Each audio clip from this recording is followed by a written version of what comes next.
Malungkot at nanlulumo ang aking damdamin dahil po unti-unti pero tuloy-tuloy at sistematikong pinapatay ni Marcos Jr.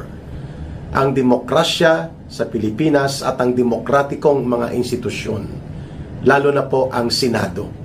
Sila na lang pong natitira na mag-check and balance sa poder at kapangyarihan ni Marcos. Ang Korte Suprema nag-aalangan na rin at maraming nakabinbin na mga kaso na hindi alos marisolba at madesisyonan ng Korte Suprema dahil may mga isinalang-alang na tinatawag na political considerations. Kagaya na lang sa kaso ni Pangulong Duterte, sa kaso ni Senator Bato de la Rosa, at ngayon, sa kaso ni Kiko Barsaga, sinipa na naman sa Kongreso, sa kaso ng Senado ngayon, mga kababayan. Ngayong araw na ito, gumawa ng isang iligal na hakbang ang mga alipores na senador ni Marcos Jr. Mula sa unsi-unsihan group, naging dosing Judas ang tawag sa kanila. Naging traidor at taksil si Chis Escudero at inuna niya ang kanyang sarili. Nakapakanan dahil takot na takot. Naglulupasay at tumagulgol kay Lisa Araneta at kay Bongbong Marcos na huwag siyang ipakulong dahil siya ay nasasangkot at itinuro siya ng isang testigo na si Yusek Bernardo na pinagdeliveran siya ng pera na nagkakahalaga ng mga 350 million pesos. Sa flood control at insertions ito. At kasama pa ang kanyang kaibigan na witness dyan sa may BGC. Siguro dahil mabigat ang kaso at ang ebidensya, inuna niya ang sarili niyang iligtas kaysa manindigan para sa mga mamamayan at para sa institusyon ng Senado. Alam natin po na illegal ang ginawa nila kanina dahil nasasaad sa konstitusyon na ang legal and valid session at order of business ng Senado ay nangangailangan ng minimum na 13. Quorum ang tawag po dyan. Quorum, not forum, quorum. At ang quorum ng Senado ay 50% of the actual numbers of the senators na bumubuo ng Senado. And in our Constitution, 24 po ang mga senador. Yun ang bilang ng senador natin. Kaya, ang 50% niyan ay 12 plus 1, 13. Yun ang quorum. Bagamat wala silang quorum, ipinilit nila ng mga tauhan ni Marcos sapagkat hinahabol nila na masabotahe at mapipigilan nila ang Senate Blue Ribbon Committee investigation bukas, in which hindi na nagpatumpik-tumpik pa at nag-alangan si Ginoong Marcos. Sinabi na niya talaga na tinitingnan niya na ang pagbubukas muli ng Senate Blue Ribbon Committee investigation ay para isalang siya doon sa proseso ng investigasyon at isasangkot siya sa mga korupsyon at pandarambong, lalo na sa mga flood control na mga issue ng pandarambong at pangungulimbat. At ang purpose daw niyon, sabi ni Marcos Jr., ay para patalsikin siya sa kapangyarihan. Ang sagot natin direkta dyan Bakit? Sino ba ang mastermind? Ikaw naman talaga At si Martin Romualdez. O bakit magkaroon pa ng pag-aalangan at pagdududa ang mga tao? Alam naman ng mamamayang Pilipino, kahit hindi pa magkaroon muli ng investigasyon sa Senate Blue Ribbon Committee, ikaw naman talaga ang pasimuno. Ikaw ang nagpipirma ng budget 2023, 2024, 2025. Hindi naman pwede na hindi ka mananagot dahil nakikita mo ang laman ng budget. Sabi mo nga, binabasa mo At ikaw ang nagpaparelease ng mga pundo na ito at kasabwat ang mga tauhan mo at ang mga investigasyon ay nagpapakita lamang na ikaw ang nag-uutos kung paano umandar ang sindikato sa pagnanakaw. So ano pang sinasabi mong pinapakay o nilalayon ng Senate Blue Ribbon Committee na mag-destabilize para patalsikin ka sa pagiging presidente? Dapat ka naman talagang palayasin, di ba? At papanagutin at parusahan ka sa batas. Yun ang nararapat sa iyo, Ginoong Marcos. Subalit, dito natin nakita kung gaano kagarapal na ang desperadong gobyerno ay walang kinikilalang batas. Sa ginawa ngayon na iligal na sesyon at iligal na mga ginawa para mga hudlum at mga hold-upper. Itong grupo ng 12 na senador na 12 Judas ni Marcos, dahil kahit may saligang batas, kahit may Senate rules, hindi nila kinilala ito. Dahil alam nila na suportado sila at pinag-uutusan sila ni Marcos na gawin ito. Hindi po ito personal na mga banggaan ng mga senador, mga kababayan. Pinapalabas nila na nagpipersonalan na.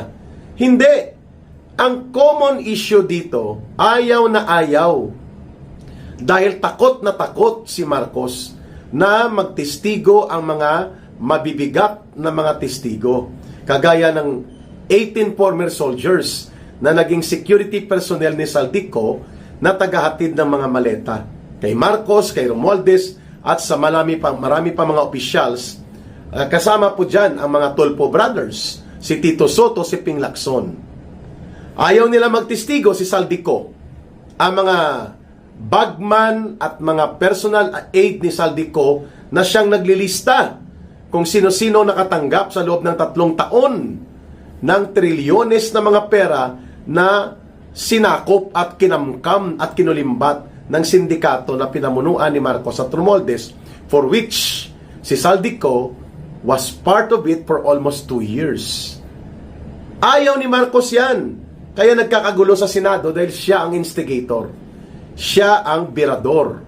At itong 12 na mga Judas na senador ang ginagamit niya na proxy at instrumento.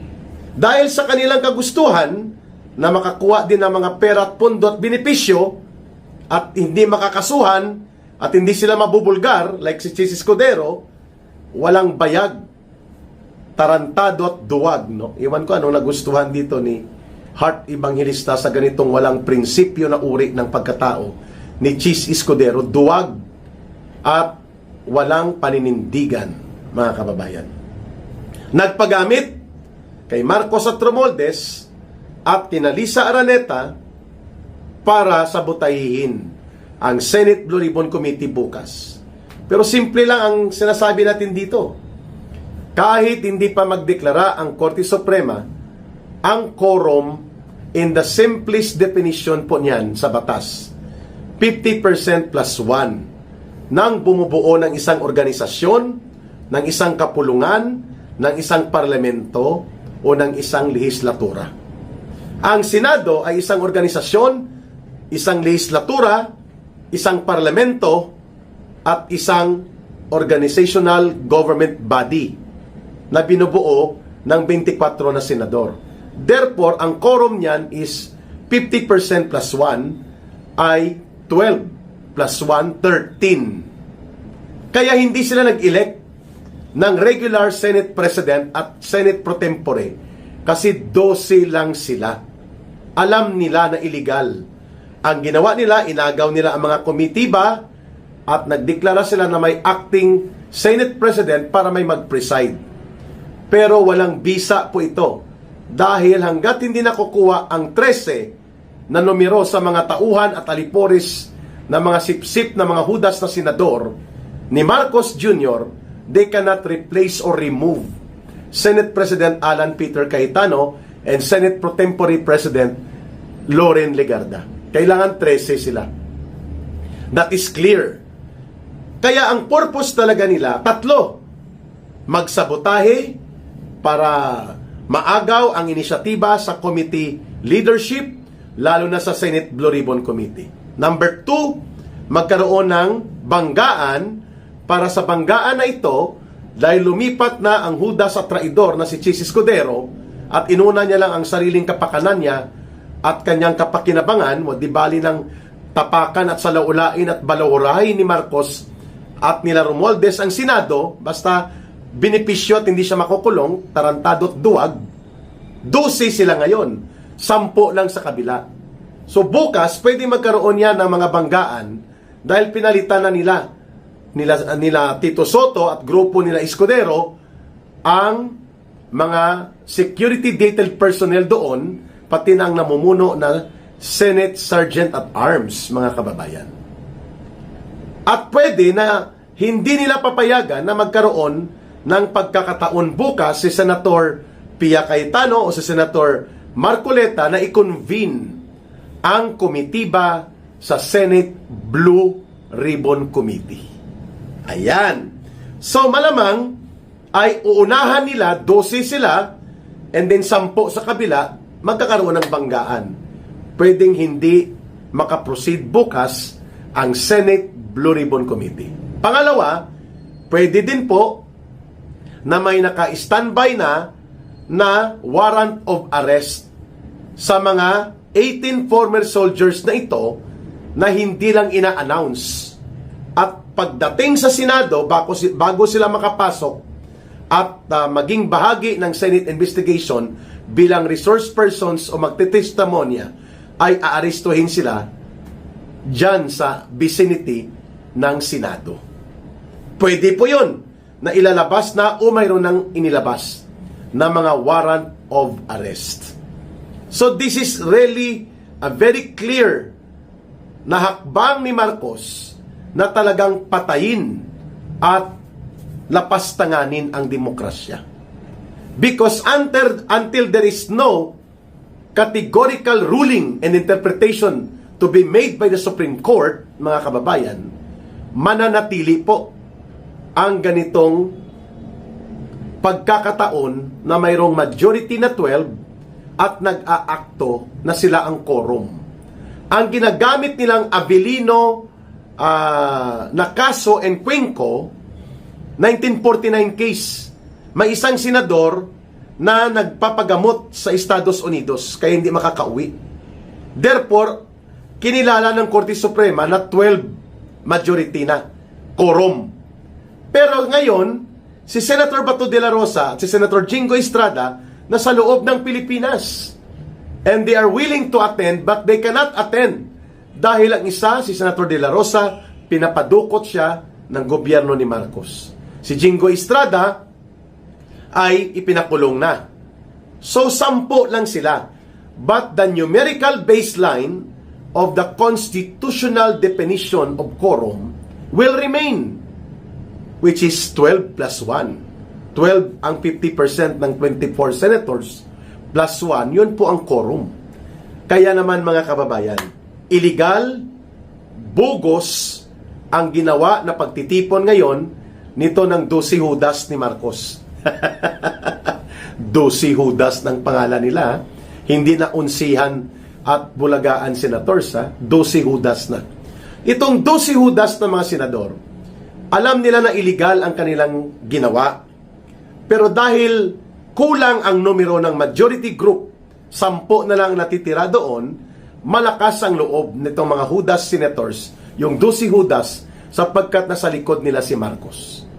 And baka mamaya or bukas ng umaga ay sasampahan na rin ng kaso si Senator Joel Villanueva kapag hindi po siya tumawid at hindi siya sumama dito sa katarantaduhan ng paglapastangan at pagyurak nila Marcos at ng 12 Judas sa integridad at kalayaan ng Senado. Wow! This is the first time that we can see na ang isang demokratiko na institusyon sa panahon na wala tayong diktadura ay tinatapakan at ginagawan ng kalapastanganan na kapareho lang sa panahon na may diktadura tayo. At yan ang ginagawa ni Marcos, duwag. Gustong maging diktador pero ayaw magdeklara ng martial law at ayaw maging diktador na inaamin niya dahil natatakot siya na posibilidad na siya ay palalayasin at patatalsikin ng taong bayan kapag ginawa niya yan. Pero doon na rin yun patungo eh. Ang pinakasimple na paliwanag dito kung bakit nangyayari ang ganitong kalapastanganan, kaguluhan, at mga banggaan sa Senado dahil inuudyokan ni Marcos na hindi makafunction ng tama ang Senado dahil hindi niya kontrolado at hindi niya nadidiktahan ngayon ang majority ng mga senador. Subalit, mayroon na siyang 12 na Judas na pwede na niyang gamitin sa mas lalo pang malakas na mga pananabotahe. Bagamat hindi sila ang nagkokontrol ngayon ng leadership like Senate President and the Senate Pro Tempore, pero ang mga komitiba at ang actual numbers 10 versus 12, Judas. Panalo siya sa loob ng plenary.